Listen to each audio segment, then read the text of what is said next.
Hello, this is Engineer Basit Ali and you are watching Electrical Hub videos.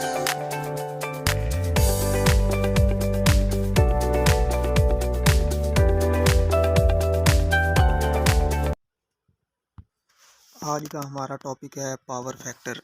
अगर किसी AC circuit में voltage और current के दरमियान फेज डिफरेंस की वजह से काज एंगल बनता है तो उसे पावर फैक्टर कहते हैं। अगर ये सर्किट इंडक्टिव है तो इसमें करंट जो है वो वोल्टेज से लैग करेगा और इस तरह के पावर फैक्टर को हम लैगिंग पावर फैक्टर बोलेंगे।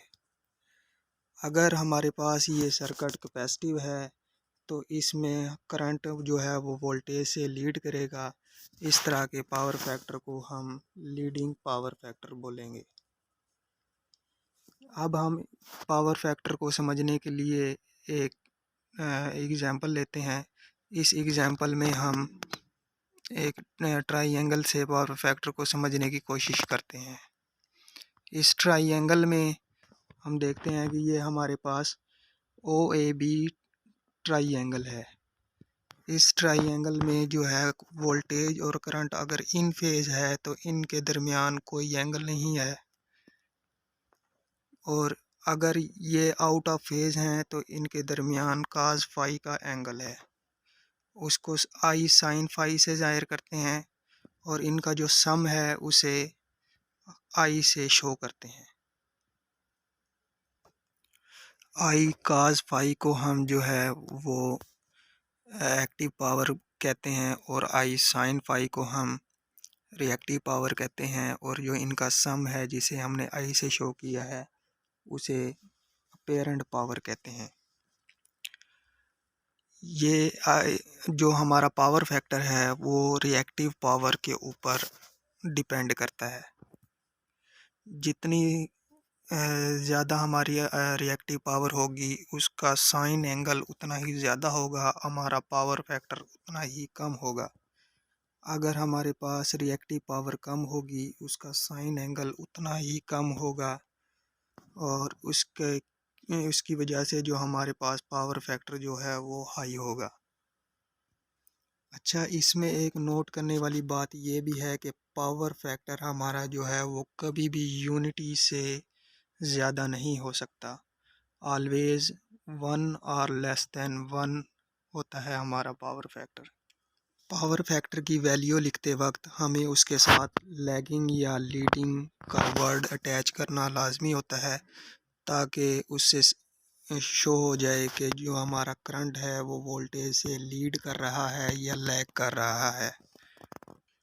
फॉर एग्ज़ाम्पल, अगर हमारे पास पावर फैक्टर 0.5 है और करंट जो है वो वोल्टेज से लैग कर रहा है तो हमारा पावर फैक्टर 0.5 लैगिंग होगा।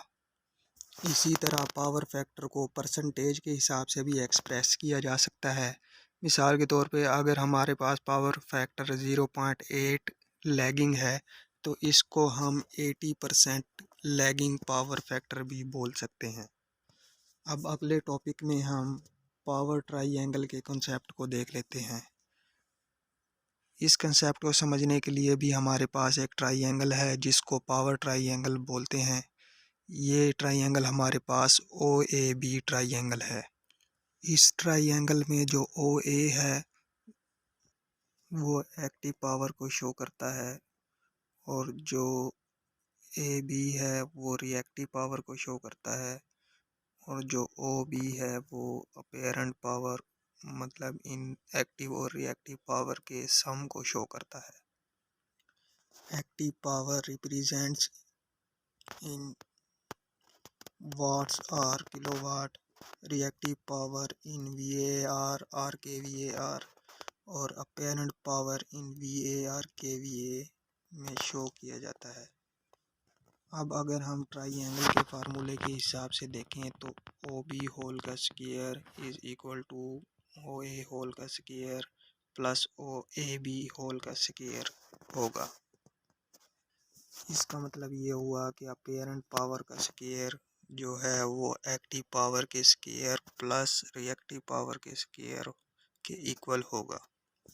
इस तरह KVA होल का स्क्वायर इज इक्वल टू के डब्ल्यू होल का स्क्वायर प्लस के वी ए आर होल के स्क्वायर के इक्वल हो जाएगा।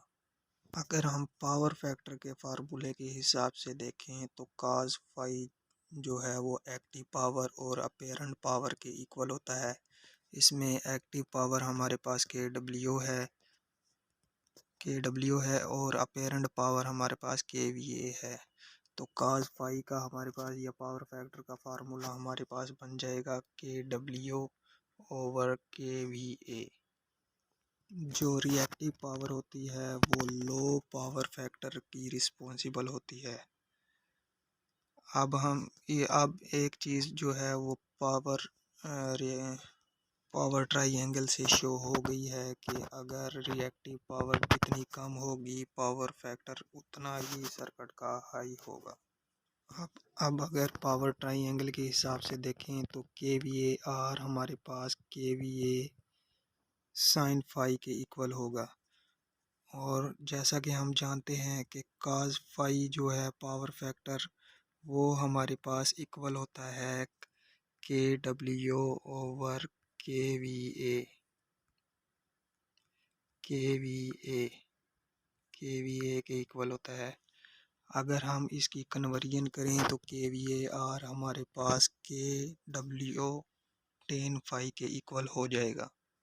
ये तो हो गया हमारे पास लैगिंग पावर फैक्टर के लिए। इसी तरह लीडिंग पावर फैक्टर के लिए ये प्रोसेस हमारे पास रिवर्स हो जाएगा। आज की वीडियो में हमने देखा कि पावर फैक्टर क्या होता है, एक्टिव पावर, रिएक्टिव पावर और अपेरेंट पावर का पावर फैक्टर के साथ रिलेशन क्या है, पावर ट्राइंगल क्या है और उसका पावर फैक्टर के साथ क्या रिलेशन है, और लीडिंग और लैगिंग पावर फैक्टर क्या होते हैं। आज की वीडियो में इतना ही, मिलते हैं नेक्स्ट वीडियो में।